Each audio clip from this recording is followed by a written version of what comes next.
Between roots and leaves, the fragile body collapsed on the damp earth of the forest. He lifted her, despite knowing the weight of her forbidden origin. What blossomed from this encounter shook beliefs and defied hatred. Subscribe to the channel and follow how this story transformed. The forest of the Aguas Fundas Quilombo was hidden under a blanket of dense fog on that Bahian winter morning. Among the damp foliage and the smell of wet earth, only silence reigned, as if nature itself held its breath. The birds kept their songs, and the wind barely dared to move the branches of the ancient trees. That's when Tiago found the body.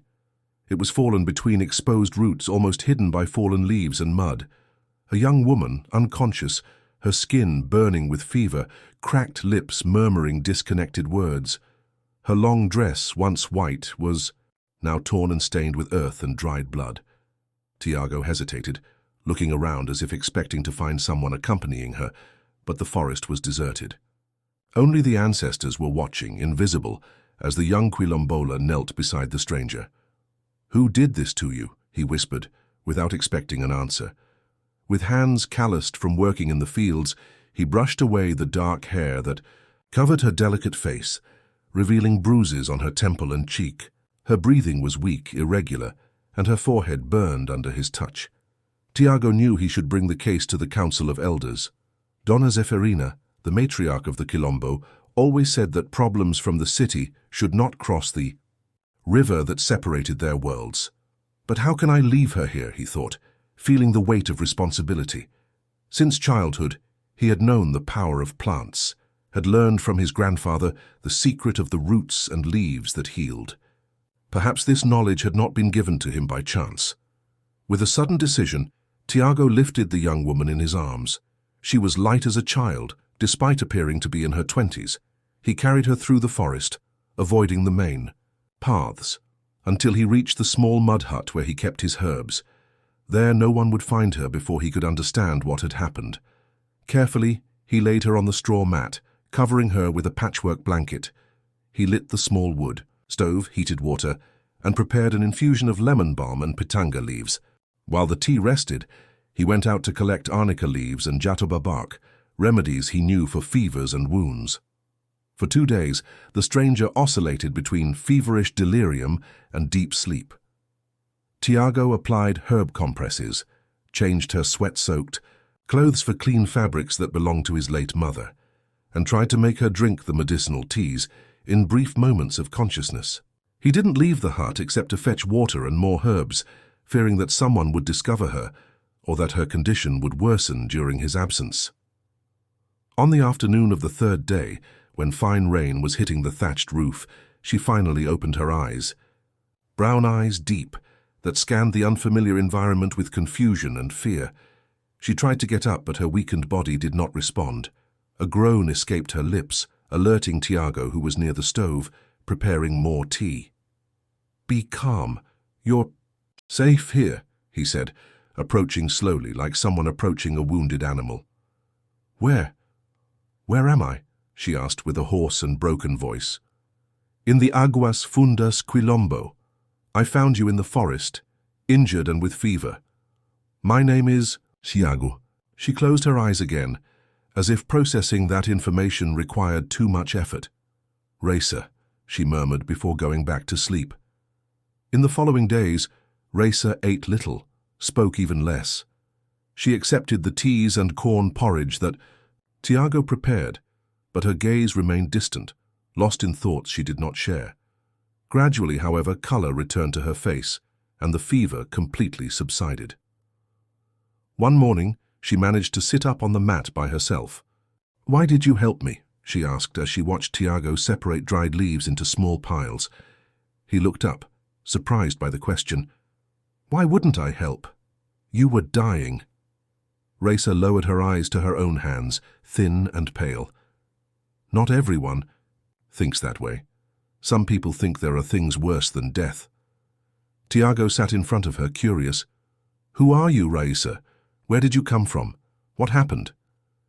She took a deep breath, as if gathering courage.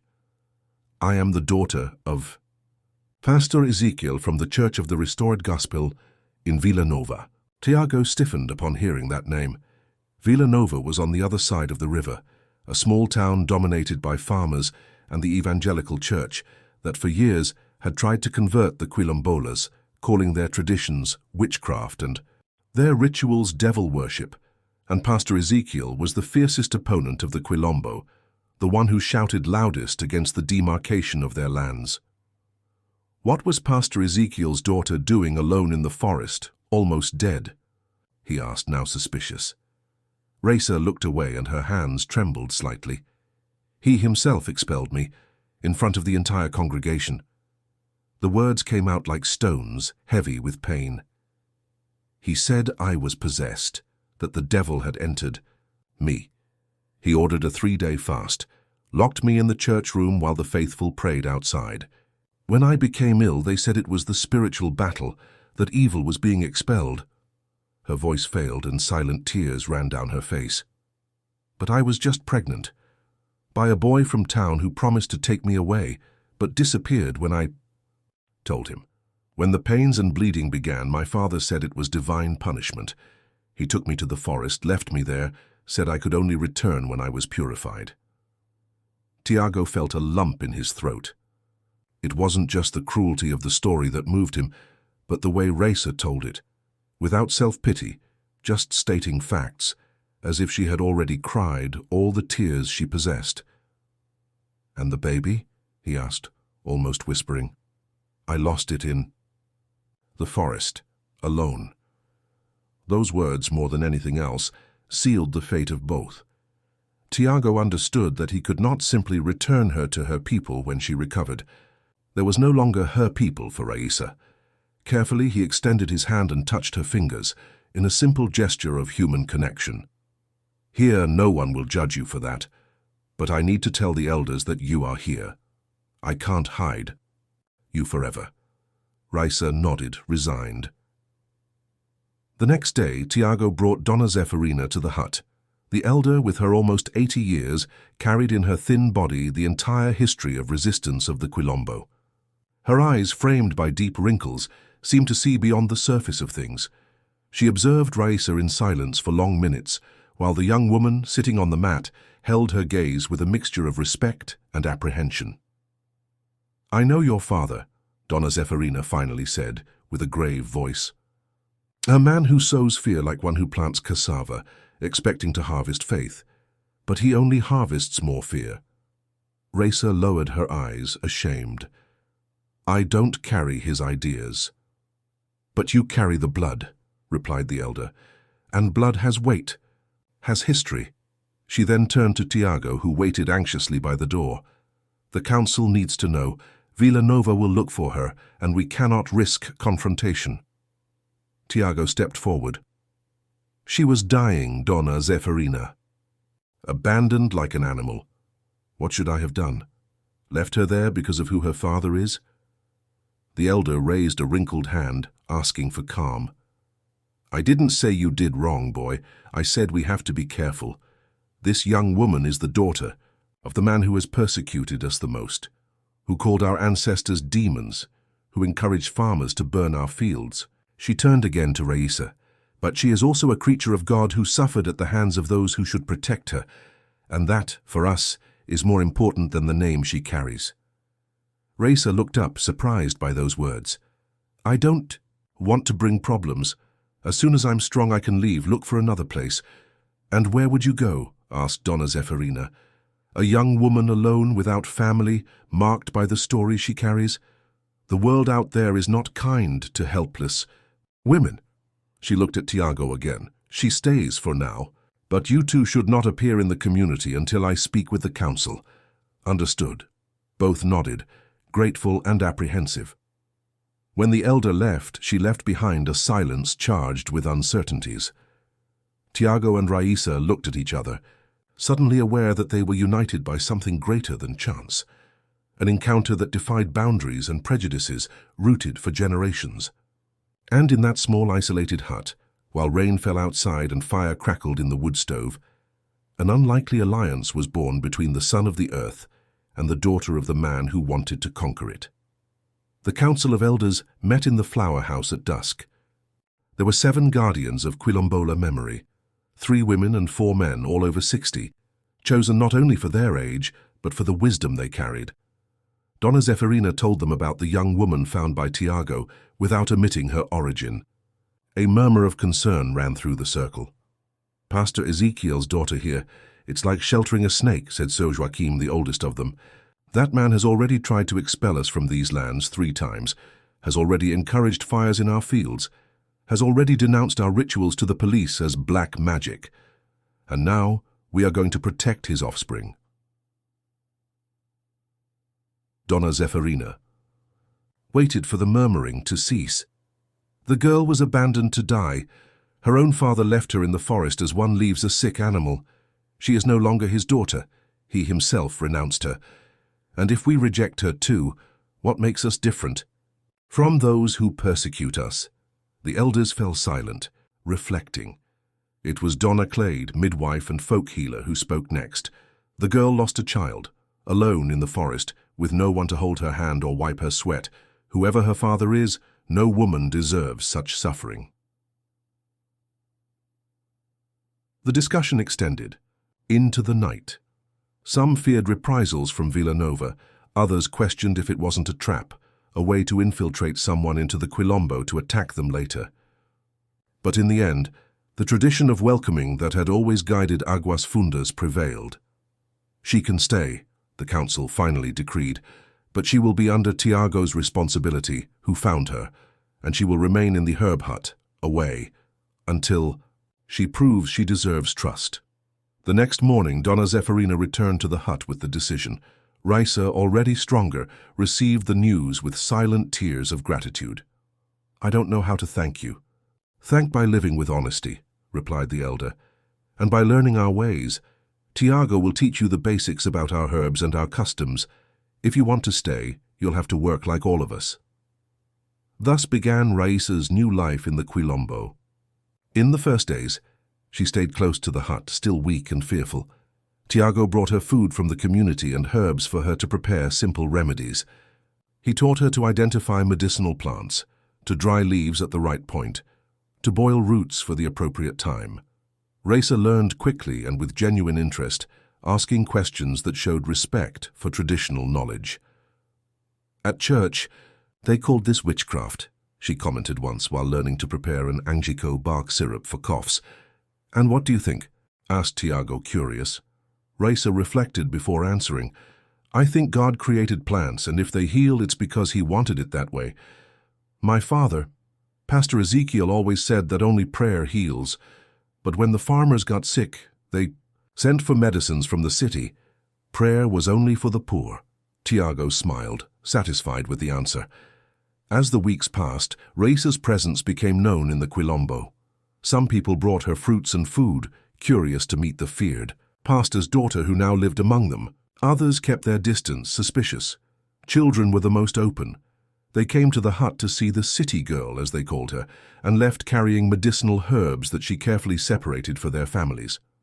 One afternoon, a woman appeared at the hut, carrying a baby of a few months, burning with fever. "Donna Clade isn't here. She went to attend a birth on the other side of the river," she explained, desperate. "They told me you know remedies." Raisa hesitated, looking at Tiago for guidance. He nodded encouragingly. "I can try," she replied, indicating for the woman to enter. She examined the baby carefully, observing his difficult breathing and hot skin. With confident movements, she prepared a light infusion of pitanga and fennel leaves, cooled it, and gave small spoonfuls to the little one. Then she made a compress of macerated melissa leaves and placed it on his forehead. "Stay with him here," she said to the mother. "Let's observe how he reacts." For hours, Raisa cared for the baby, changing the compresses, offering the tea in small doses, softly humming lullabies she remembered from childhood. By nightfall, the fever had subsided, and the little one was sleeping peacefully in his relieved mother's arms. "God bless you, girl," said the woman as she was leaving. "You have hands that heal." That episode marked a turning point in how the community saw Raisa. The news that she had saved Jurema's son spread quickly. More people began to seek her out, first timidly, then with growing confidence. She never put herself in the place of Donna Clade or the other healers of the Quilombo. She always said she was only applying what she had learned from Tiago and the elders. Her humility and efficiency earned respect. Tiago observed this transformation with a mixture of pride and concern. Pride in the way Raisa was integrating into the community, concern because he knew that peace would not last forever. Villanova was only an hour's walk away, and news traveled fast in the region.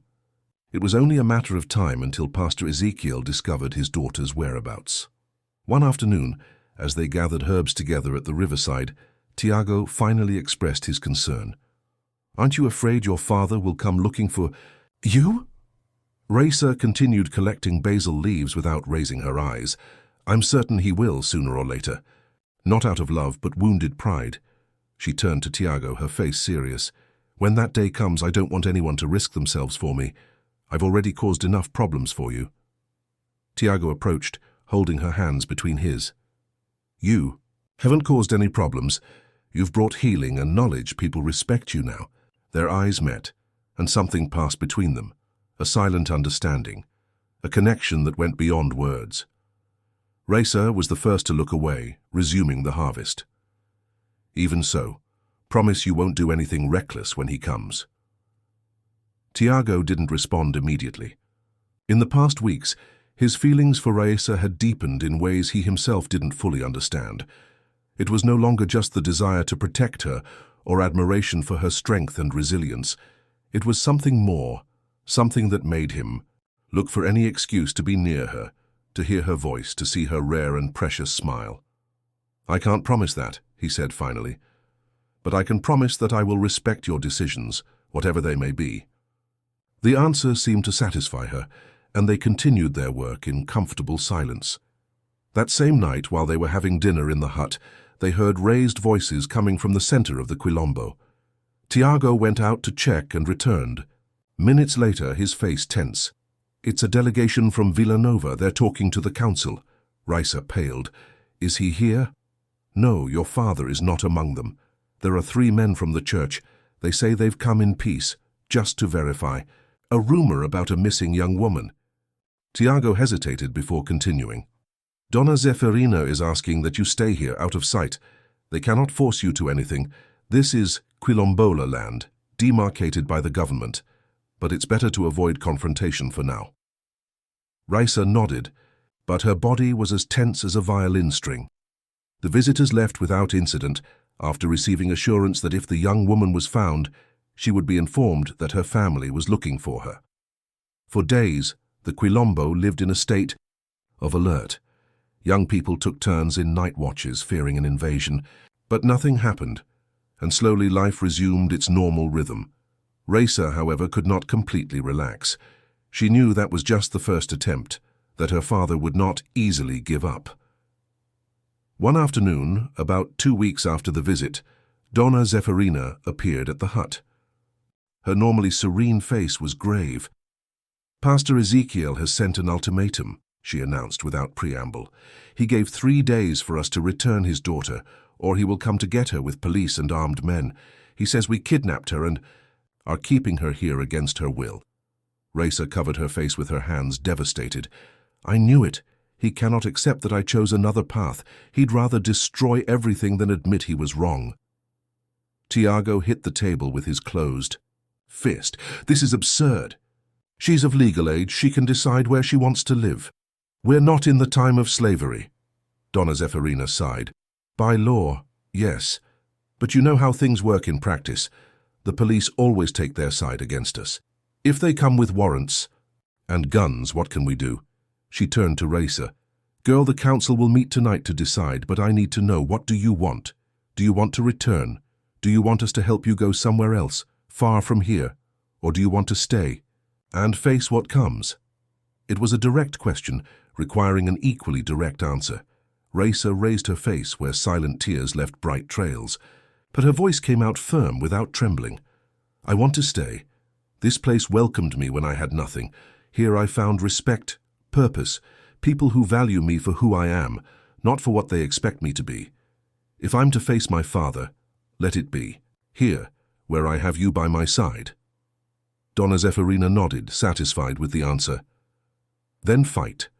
Show your father and your former community that you've found your place, that you're no longer that fragile girl they abandoned in the forest. She looked at Tiago, who was observing Raisa with poorly disguised admiration. And you, young man?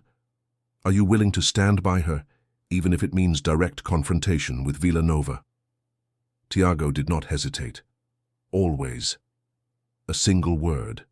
Loaded. With promise. On her way out, Donna Zeferina turned back. The council will decide how to respond to the ultimatum, but you two need to be prepared.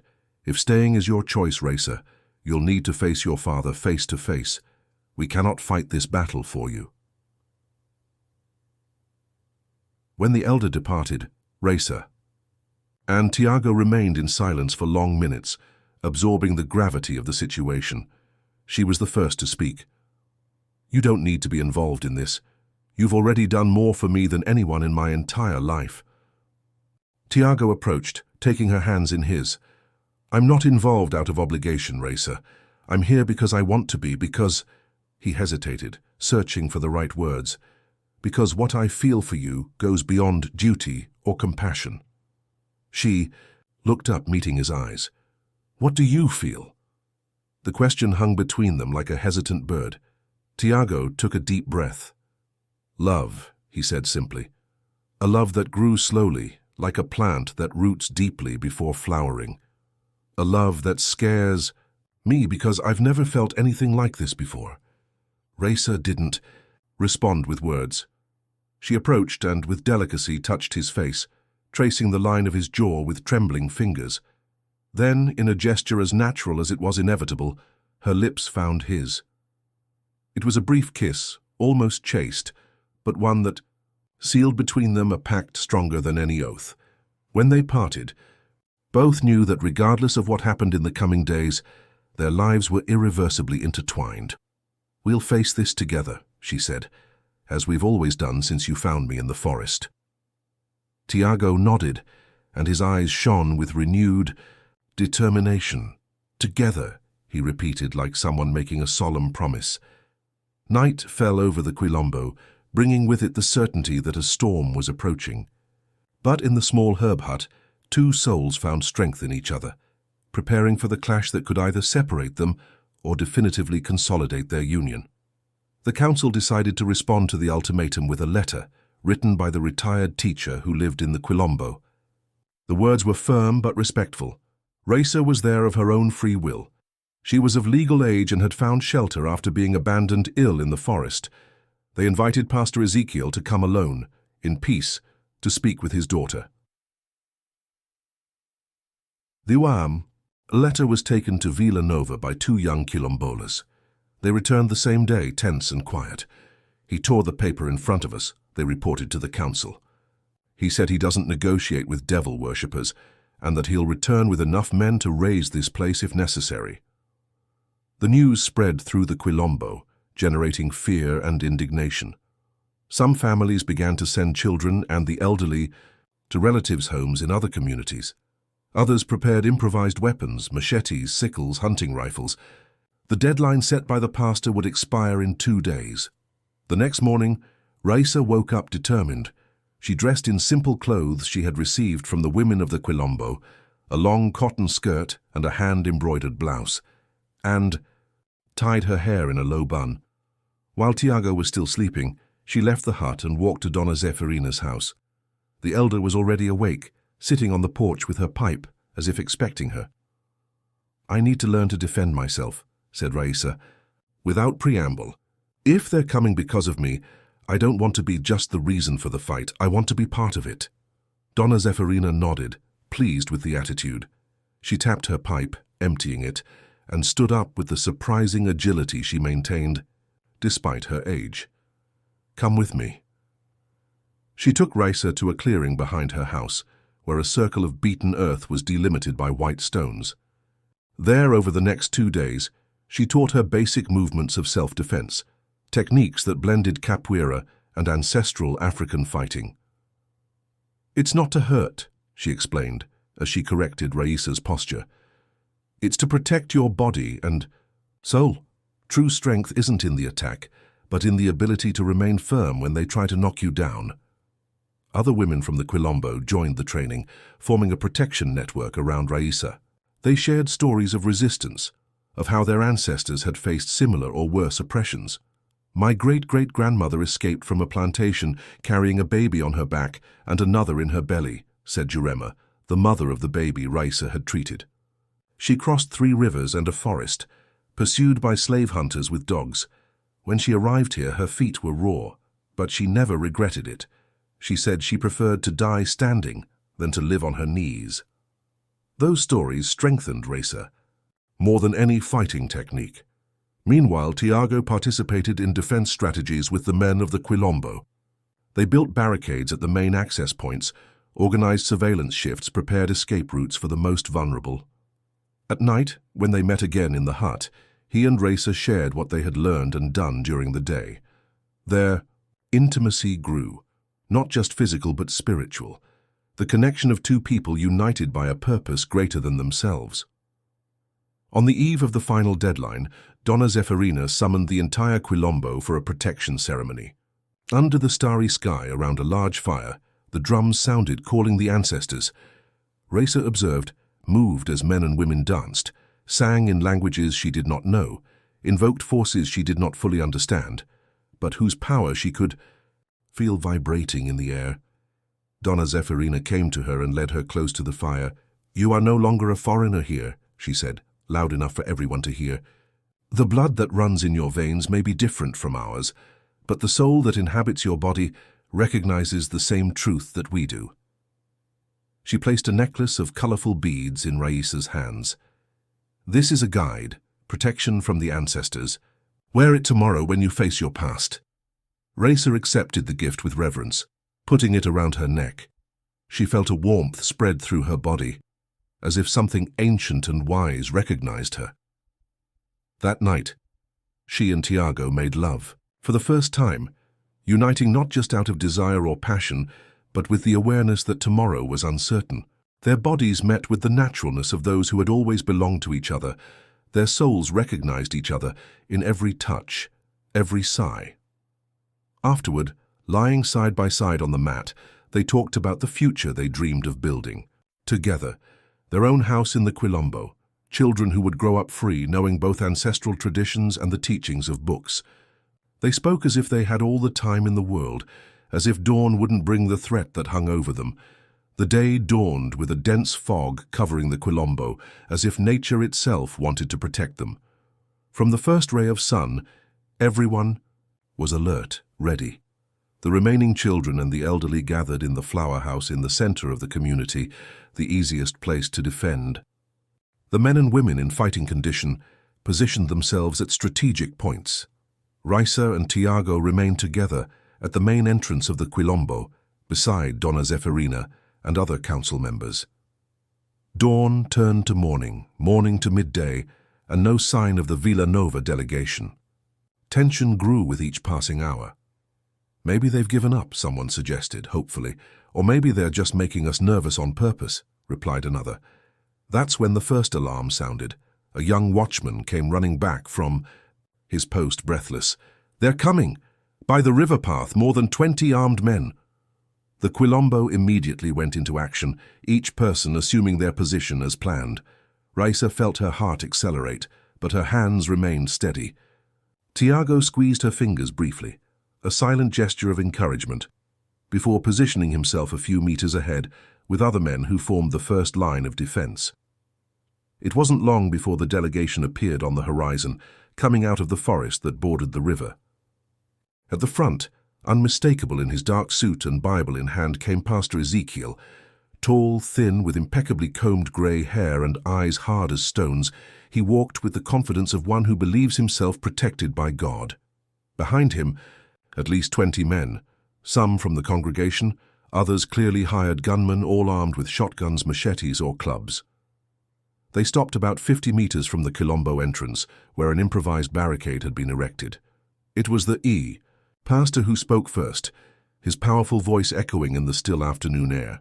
"We come in the name of the Lord to recover what was stolen from us. Deliver my daughter, and we will depart in peace." Donna Zephyrina stepped forward, leaning on her carved wooden staff. "No one was stolen, Pastor Ezekiel. Your daughter is here by her own choice after being abandoned to die in the forest. If you want to talk to her, come alone and unarmed." Pastor Ezekiel let out a short, dry laugh. "And trust in idol worshippers? The Bible teaches us not to make pacts with infidels." "Raisa!" he shouted, raising his voice even more. "I know you're there. Come now, and all will be forgiven. The Lord welcomes the prodigal son back home." It was then that Raisa, breathing deeply, stepped forward. Tiago tried to stop her, but she gently pushed his hand away. "I need to do this," she said softly. "Trust me." She walked until she stood beside Donna Zephyrina, exposing herself to the view of all. Even at a distance, she could see the shock on her father's face when he saw her dressed as a quilombola, the necklace of colorful beads visible around her neck. "There is nothing to forgive, Father," she replied, her voice clear and firm. "I have not sinned. The only sin was yours, abandoning your own daughter when she most needed support." Pastor Ezekiel took a step forward, his face contorted in an expression that mixed anger and disbelief. "Look at you, dressed like a pagan, bewitched by these people. I no longer recognize my daughter." "And I never recognized a father in you," retorted Raisa, each word heavy as stone. "A father protects, welcomes, understands. You only knew how to judge and punish. It was here, among people you've always condemned, that I found the true meaning of family and faith." The pastor raised the Bible above his head like a shield. "Blasphemy! You are possessed by the devil, speaking with the voice of evil. Men, prepare yourselves," he ordered, turning to his delegation. The gunmen advanced a few steps, cocking weapons, brandishing machetes.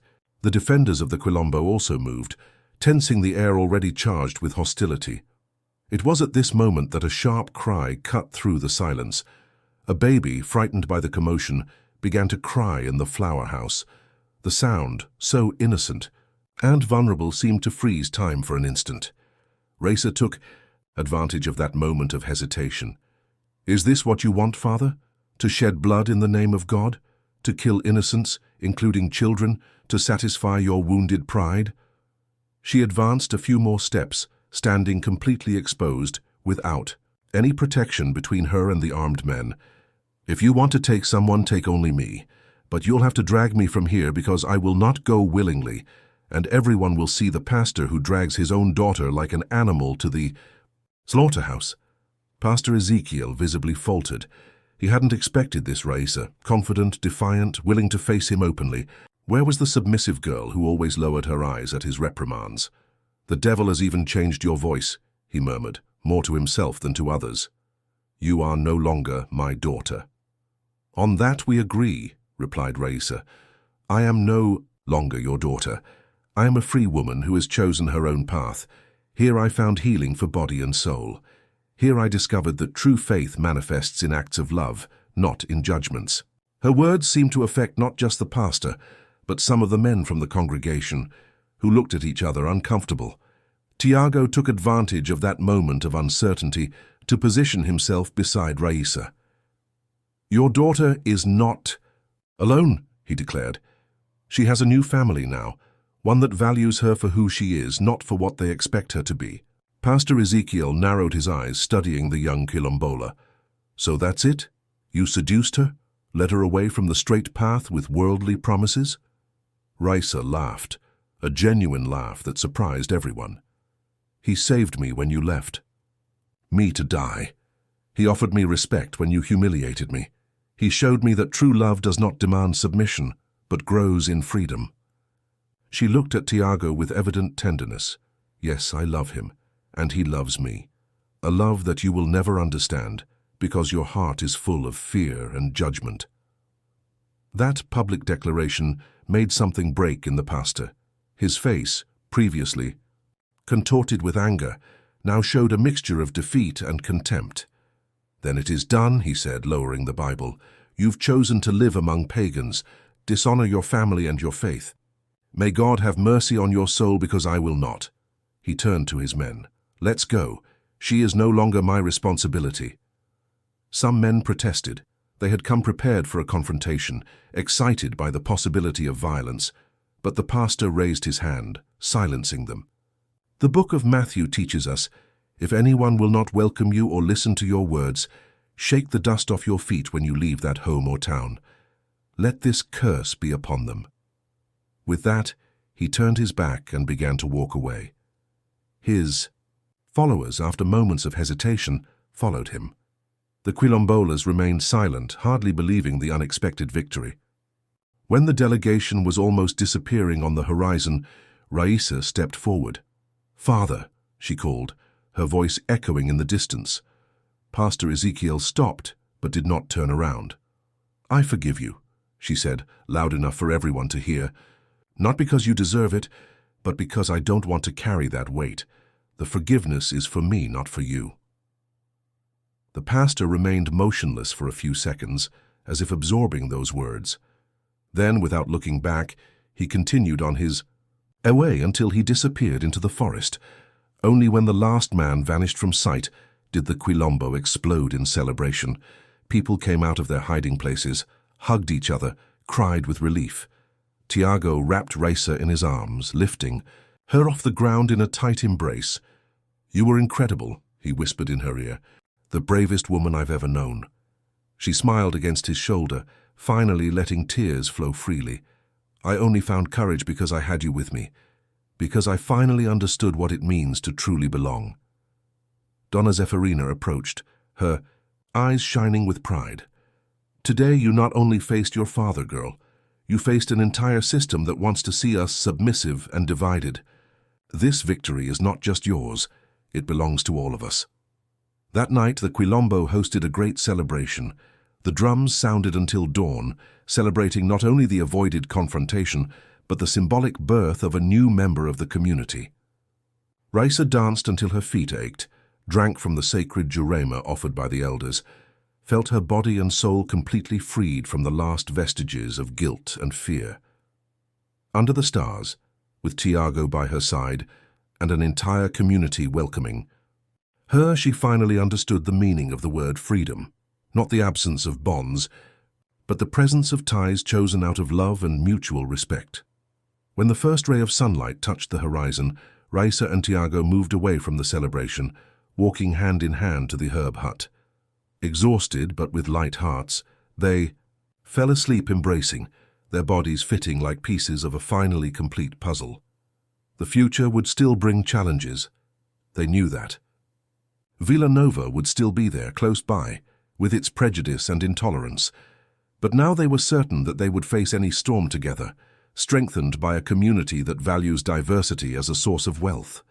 And as they slept, lulled by the distant sound of the last drums, the life they had planted together began to germinate, still invisible, but already transforming the world around them.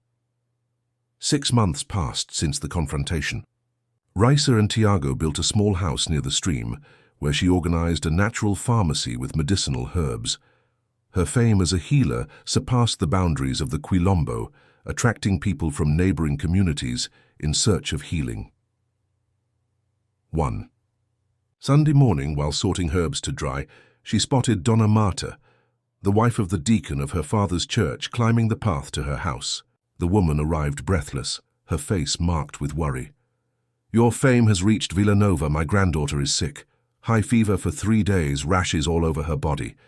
The doctor came, gave medicines, but nothing helped." Her eyes filled with tears. "I know I have no right to ask for your help. I was cruel to you in the past." Raisa took her wrinkled hands between her own. "The past doesn't matter now. I'll get my things and we'll go there." In Villanova, they found little Anina burning with fever, covered with red spots. Raisa worked tirelessly, preparing herbal baths, syrups with honey, and applying medicinal clay compresses. By evening, the fever had subsided, and the girl was sleeping peacefully. As they prepared to leave, a commotion in the street announced the arrival of Pastor Ezekiel. 6 months had left visible marks on him, thinner, grayer, shoulders hunched. "What are you doing here?" he asked, his voice less thunderous than before. "I came to help a sick child," replied Raisa. The pastor observed the sleeping girl, touched her forehead, confirming the absence of fever. When he turned, there was something different in his eyes. "You seem well." "I am well. I found my place, my purpose, people who value me for who I am." It was then she discovered that Anina was her cousin's daughter, the pastor's grandniece. To everyone's surprise, he extended his hand to Tiago. "Thank you for taking care of her when I was unable." A silence laden with unspoken words hung between them. "Raisa," called the pastor as they were leaving, "are you happy there?" The question, so simple and so complex, caught her unprepared. "Yes, Father, I'm happy, more than I ever was." He nodded. "Well then, go with God." In the following months, more people from Villanova began to seek out Raisa. Pastor Ezekiel softened his rhetoric against the Quilombo. When a flood hit the region, it was he who proposed a truce, allowing Quilombolas to shelter in the church, while young people from his congregation helped in the reconstruction of damaged houses. On an autumn afternoon, almost a year after her escape through the forest, Raisa received a surprising visit. Her father, alone, without his usual dark suit. "I brought something for you," he said, handing her a small package. Inside was a silver medallion with an emerald. "It was your mother's. She would be proud of the woman you've become." Raisa swallowed hard, surprised. "I didn't know she was like that." She was. And that's what attracted me to her, that limitless compassion. He sighed deeply. "After she passed, I hardened my heart. I thought being strict with you would be a way to protect you, but I only caused more pain." It was the closest to an apology he could express. At the farewell, a brief embrace, the first in years. Months later, when Raisa's belly began to show the first signs of the life growing within her, Donna Zeferina suggested, "When the child is born, we should invite the pastor to meet his grandchild." When little Kawa was born on a full moon night, the Quilombo celebrated with drums and songs, while in the Villanova church, prayers of gratitude were offered.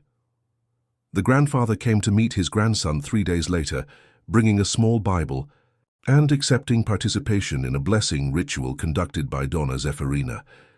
On the porch of the small house, as the sun was setting, Raisa cradled her son in her arms, with Tiago by her side. He will grow up free, knowing both sides of his heritage, choosing his own path. Tiago kissed her forehead. "As you did."